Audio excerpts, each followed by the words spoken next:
Ma tahaks interneti avarusi avastada, aga ma ei oska seda turvaliselt teha.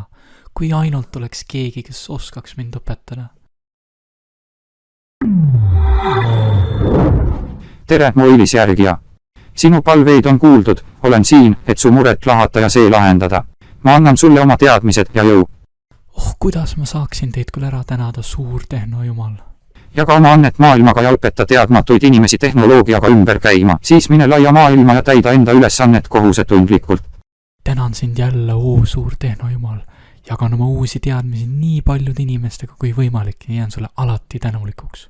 Jään sinu tegusid suure huviga vaatama. Nüüd aga jää hüvasti.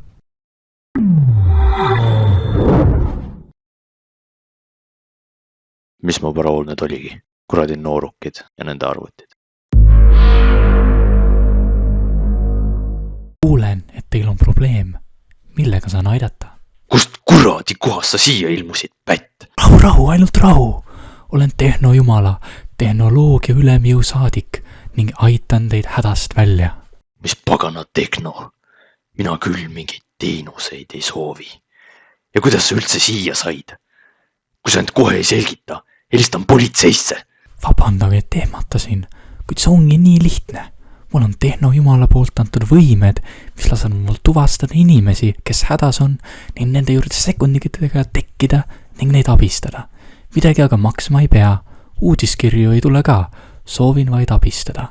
Okei, aga vaata, et sa siin mingit pättust ei korralda, poisiklutt. Aga probleem on selles, et mina ei mõika seda vidinate majandust.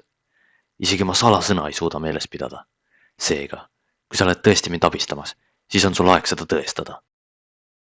Me kõik kindlasti teame, et igal pool tuleb kasutada erinevat salasõna, mis on pikk ja erinevate tähemärkidega. Paljud siiski ei tee seda, sest see tekitab kohe probleemi mitmekümne keerulise salasõna hoiustamisega.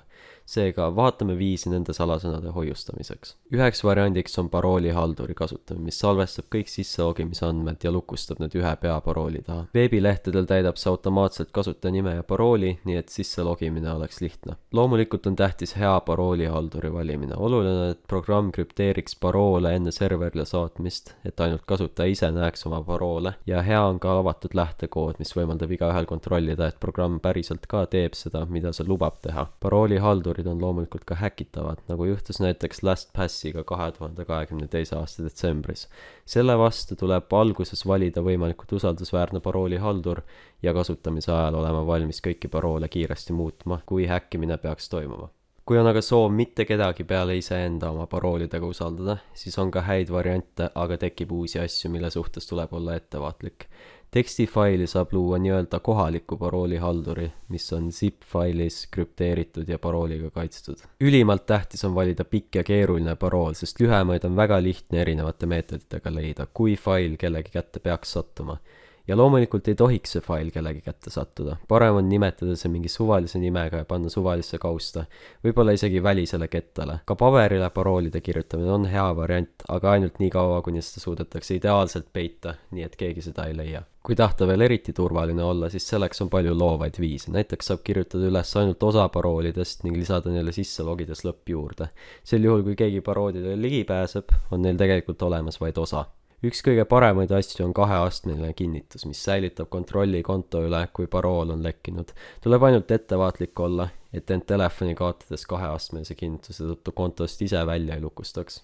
Vahepeal tasub kontrollida veebilehelt Have I been owned, kas teie kasutajaandmed on lekkinud ja vastavalt selle paroole muuta. Paroolidega ümberkäimine on üldiselt päris lihtne ja mõistlik on praegu teha tugevdused, et hiljem mitte kontosid kaotada.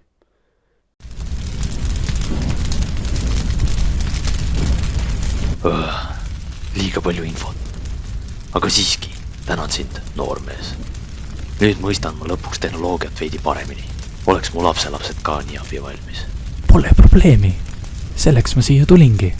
Aga nüüd naudi enda uusi teadmisi oma uut elu.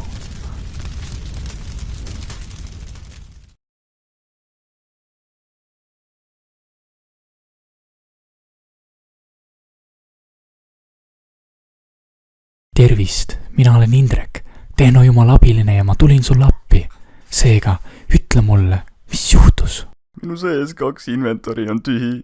Kõik haruldased skinnid on läinud. Huvitav. Mis sa siis tegid, et nii juhtus? Enda arust mitte midagi. kas sa võtsid juhuslikult hiljaaegu mõne võõra sõbra kutse vastu? Jaa, mingi Hiina tüüp saatis mulle lingi mingile saidile, kus ma sain enda inventori väärtust näha. Ja loomulikult logisid sa sinna sisse. Luba ma valgustan sind andmepüügi ohtude osas. suur hulk kontosid kaotatakse andmepüügi kätte, kas midagi alla laadides või petu veebilehtedele sisse logides. Sisse logimise puhul on oluline ainult domeen. Kui domeen on õige, pole millegi üle muretseda. Kui domeen on vale, siis ei tohi mitte mingil juhul sisse logida, sest see on alati lõks.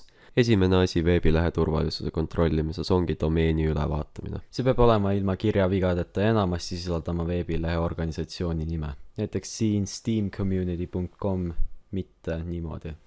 Veebilehel peaks olema ka HTTPS sertifikaat ja see sertifikaat peaks olema välja antud veebilehte omavale organisatsioonile.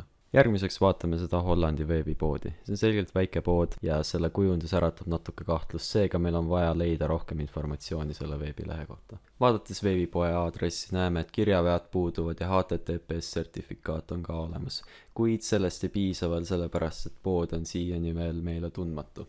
Ehk peame kasutama muid meetodeid selle tuvastamiseks. Kerides alla leiame selle firma Hollandi äriregistri koodi. Selle abil saame teada, et seda veebipoodi omab päris firma.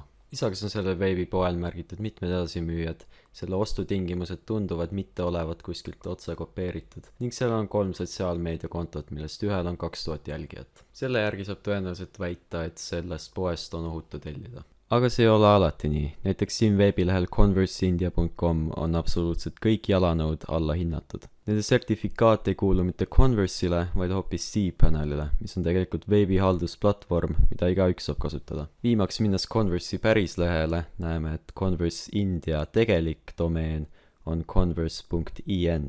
Seega vaadeldud veebipood on täiesti kindlasti pettus.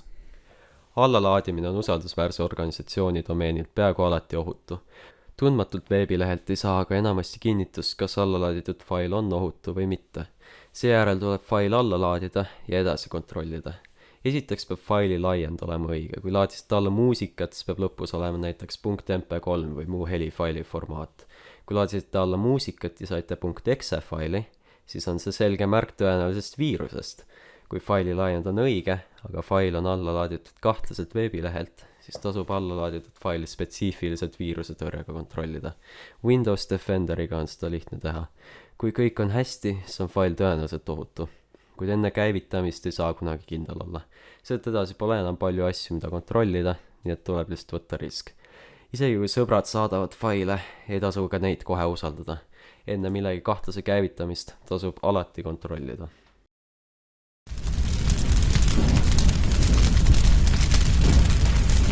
Pagan, tõsi, neid asju teades poleks ma enda inventorit kaotanud. Kuigi sellest on kahju, olen ma siiski tänulik uue informatsiooni eest. Seega, aitäh! Pole probleemi. Selles mu missioon seisnebki. Aga nüüd hüvasti valgustatu.